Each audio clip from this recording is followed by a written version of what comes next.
New York, you ever bought something online and then as soon as it ships to you, you went, why did I do that? Yeah, that's kind of what's happening right now. At the heart of this path is a property tax increase. This would effectively be a tax on working and middle-class New Yorkers who have a median income of $122,000. The second path also requires us to raid our reserves. It would mean withdrawing $980 million from our city's rainy day fund in fiscal year 2026 and $229 million from the Retiree Health Benefit Trust in fiscal year 2027. Oh, yeah! These are steps that have been taken before, but only in moments of extraordinary external crisis. Mayor Bloomberg's response to the 2008 financial collapse, and Mayor de Blasio's response to the enormous revenue shortfall caused by the pandemic. At the heart of this path... It was the laughs.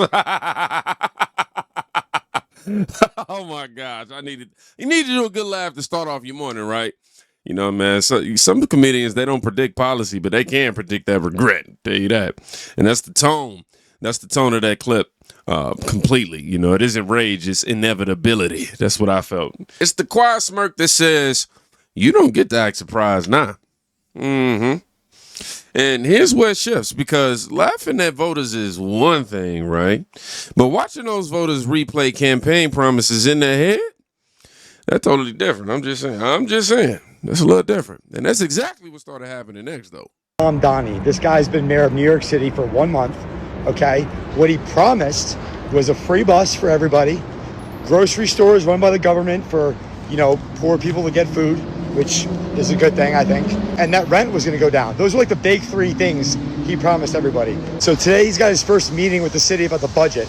And what he says is, I'm raising property taxes on everybody by 10%, okay? Rent's not gonna go down, actually. He's draining $1 billion from the rainy day fund, which I don't even know what that is, but it doesn't sound good. And none of the free stuff that he promised is actually happening. Yeah. Yeah, repetition is a tale. When someone keeps saying, we have to raise property taxes, that's not a slip, y'all. That's rehearsal. That's the city being prepped, trying to ease you into it, right? It's the contrast. What makes everything sting isn't the tax itself. It's the contrast. Free buses, free food, rent relief. Now it's reserve withdrawals and rate hikes. That gap between promise and policy, that's where trust fractures. And once trust fractures, humor, that thing gets sharper. It does, because now the question becomes, did anything materialize? Let's check. Hey guys, so I'm thinking about coming to New York City next weekend to film some content. Can you guys let me know in the comments if the buses are free yet? I know Zohran promised free buses, so I just want to know if I should budget in transportation costs. Just 14 seconds. That was it. It was no yelling, no charts, no panel debate. Just, are there free buses yet? That's not even comedy, y'all. That's just pressure. That's gold, if you ask me. Because when campaign promises age this badly, they age in public. And here's where it stops being just punchlines, though, y'all. Because memes don't pay mortgages. And once homeowners feel movement under their feet, I can guarantee you that the tone is going to completely change. Yes, this is Latina, your favorite community advocate. So this conversation about Mamdani wanting to increase property taxes. As I said before, the ones who are going to feel it is the Black community. This is an attack on the Black community. For those of you who understand where I'm coming from, we are all on the same page here. This is an attack to get New Yorkers, born and bred New Yorkers, out of their homes, to take away their homes so that he can have his people come in and take over New York City. This has always been the plan of the Democratic Party. This has always been their agenda. The only difference is that Mamdani is telling you straight to your faces with a big smile on your face. You can give your heart, mind, body, and soul to an employer, to this city, and it wouldn't make one bit of a difference, because the party, which is one party rule, the Democrats, would take everything away from you quickly, right? Now they prop up this guy, they propped up AOC, they propped up Mamdani, they propped up all of these DSA people, these radicals, to come in and strip you of your dignity, strip you of your pride, take away your home ownership, your businesses, make your communities unsafe, make you feel like you're trapped in your own community, make you feel like you have to be forced to give up your paychecks to illegals to take care of illegal criminal aliens. Really think about this. What are the Democrats, or what, better yet, what have they done for the Black community? What have they done for the middle class families? What have they done for families who are struggling to make ends meet? Besides tearing up the homes and putting criminals out on the streets and protecting criminals and putting illegal aliens ahead of us.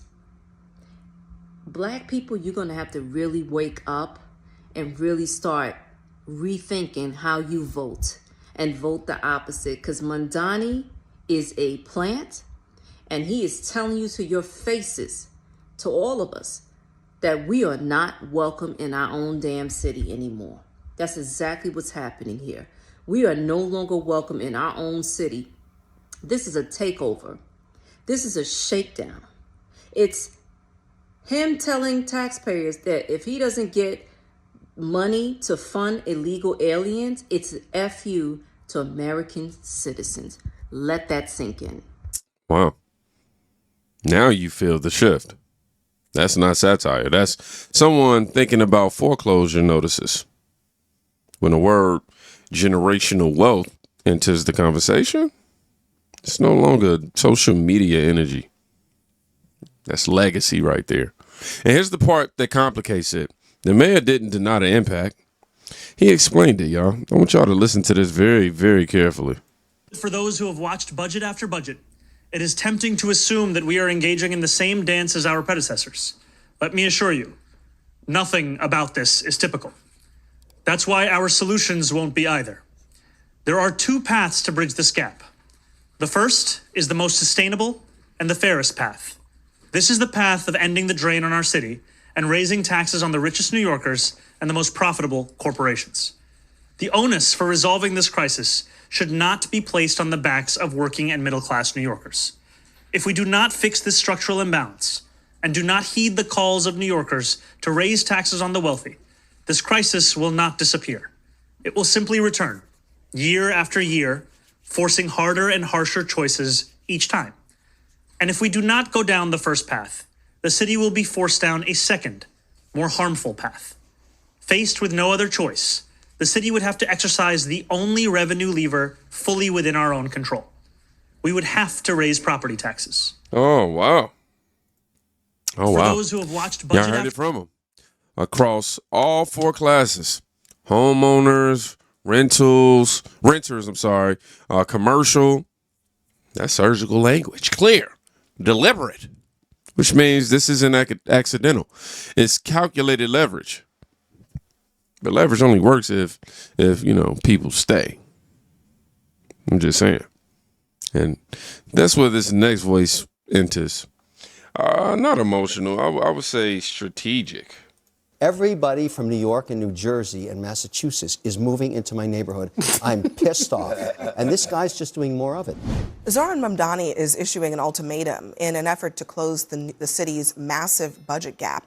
He's calling on New York Governor Kathy Hochul to raise taxes on the city's wealthiest people, or he'll have to increase property taxes by nearly 10%. The options of the second path are the options of last resort. Options that we will only employ if there is no other means of arriving at a balanced budget. So I guess he's asking, what's a 2% tax increase on a multimillionaire? If you're already the highest tax jurisdiction in America, it's a massive tax. You know, what I love about this guy, and I'm giving him credit, he goes big. He goes big, and he's got a fantastic social media team. This is great. This is bat poo-poo crazy, what he is proposing.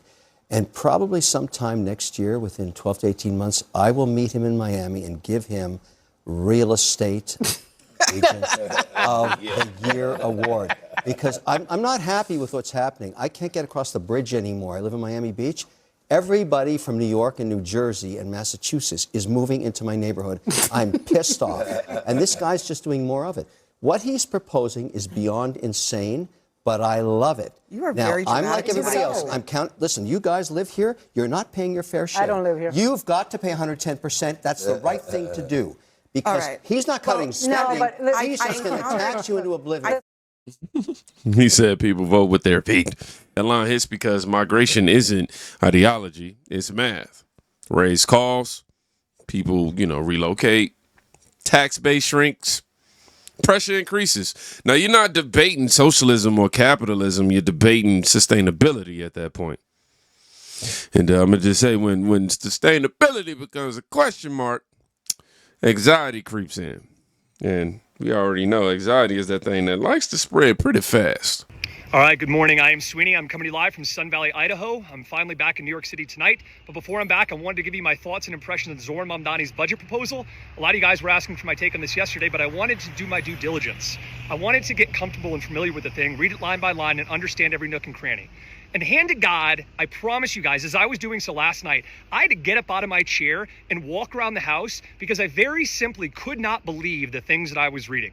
And for some context, setting aside the Great Depression or Detroit's complete bankruptcy in 2013, this is the worst case of municipal mismanagement I have ever heard of in American history. And I'll break it down for you guys in 60 seconds or less, all right? So Mamdani yesterday goes to the state and he presents the lawmakers there with the fact that New York City is operating on more than a $5 billion budget deficit.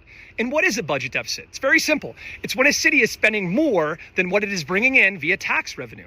And Zohran presents the state with two options as to how to solve that deficit. The first option would be the state raising taxes on the wealthy and corporations. But this first option is an impossibility. Why? Because Hochul has maintained for years she won't raise taxes because New York State has already lost $30 billion in folks leaving the state due to rising taxes. And if she raises them even more, that exodus will turn into the floodgates opening. So he's left with a second option, and you got to laugh at this, which is as follows. Raising New York City property taxes by 9.5% in a way, using Zohran's own words, that will impact directly the most medium income earners. So much for taxing the rich. And a lot of people are coming out of the woodwork and they're saying, you can't blame Zohran for problems he inherited. I'll tell you why you can. Because Zohran was an assemblyman for years. He understood intimately the budget crisis that New York City was facing. Yet simultaneously, he was going around in his campaign promising to freeze your rent, promising you free buses. This is what a demagogue is. This is what a charlatan is, a snake oil salesman. In a word, a fraud. And so what are my two final takeaways? Guys, from the jump, I've been telling you, nothing in life is free. Every inch around you in this beautiful world is paid for by somebody. Second, you need to stop believing and buying into this BS, pie-in-the-sky politicians who promise you the world, then as soon as they're in the office, that was a complete lie. They just use those promises to get your vote. Wake up, ladies and gentlemen. Stop believing in utopia. It doesn't exist. Yeah. You hear that, Tom? It's not policy analysis. That's economic claustrophobia right there, if you ask me. And then someone drops a comparison. Not to embarrass, but, how do I say, to contextualize. And this is where the temperature completely rises. At the heart of this path is a property tax increase. This would effectively be a tax on working and middle-class New Yorkers who have a median income of $122,000. The second path also requires us to raid our reserves. It would mean withdrawing $980 million from our city's rainy day fund in fiscal year 2026 and $229 million from the Retiree Health Benefit Trust in fiscal year 2027. These are steps that have been taken before, but only in moments of extraordinary external crisis. Mayor Bloomberg's response to the 2008 financial collapse, and Mayor de Blasio's response to the enormous revenue shortfall caused by the pandemic. Okay, so then that begs the question, why does it need to happen now? You know, we're not in a situation like the 2008 crisis. We're not in a COVID situation. So yeah, like why does this need to happen now? Well, that's because Mamdani is trying to increase New York City's budget by about $11 billion next year. So just to be clear, if he wasn't trying to increase New York City's budget by $11 billion next year, there would be no gap. There's about a $5.5 billion gap, and he wants to increase the budget by about $11 billion. So you have about $5.5 billion that would be left if he wasn't trying to increase it by $11 billion. So he's going out here and acting as if this is a crisis, but it's not a crisis, or you could argue it's a crisis of his own making. So they want to take spending from about $116 billion to $127 billion for New York City alone. Now, think about this. Florida's budget for the entire state of Florida is about $117 billion, which would be less than what Mamdani wants for New York City. New York City has a population of about 8.5 million. Florida has a population of around 24 million people. So Florida has around 3 times the amount of people that New York City has. And New York City has a higher budget than the entire state of Florida. They have enough money in New York City. They're just not using it properly. So now he's talking about raiding people's retirement funds and increasing property taxes so he can get what he wants, essentially. They have more than enough money in New York City. They just don't spend it well. 40% of the city's budget goes to the Department of Education. And New York City's 4th graders are behind Florida's 4th graders when it comes to education.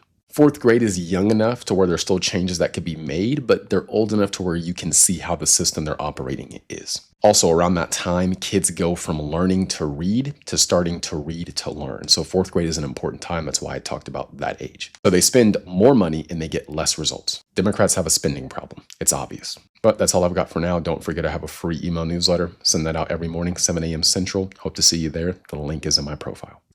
Yeah. 8.8 million people. $127 billion. Florida, 22 million, $117 billion. Now, before anyone screams, apples and oranges, that comparison isn't about perfection. It's about perception. And perception in politics, I've been telling y'all this whole week. This whole week. It's Thursday. That's oxygen for them. Right now, New York's perception is shifting from visionary reform to, did we fully read the fine print in this? Seriously. Not because of ideology, but because of consequence. Now, this isn't about dunking. It's about timing. If the first move after bold promises is a near 10% property tax threat, people start recalculating fast at that. And once calculation begins, political grace period shrinks. New York isn't screaming yet, but it's thinking. And thinking is the first step toward regret. So, I want you to comment buyer's remorse or still trusting the vision. I'm curious to see who do. Now, y'all be safe. Go check with somebody today. I got my son here in the back who I got to go take him to get his driver's permit today. And he has me a little, I ain't gonna do it to you, son. I ain't gonna do it to you, He ticked me off. He forgot to get his paper from school that he was supposed to get. Now we got to go to his school to get the paper. Then I got to take him to the DMV. Be safe. Go check on somebody today. You could be saving their life. Peace.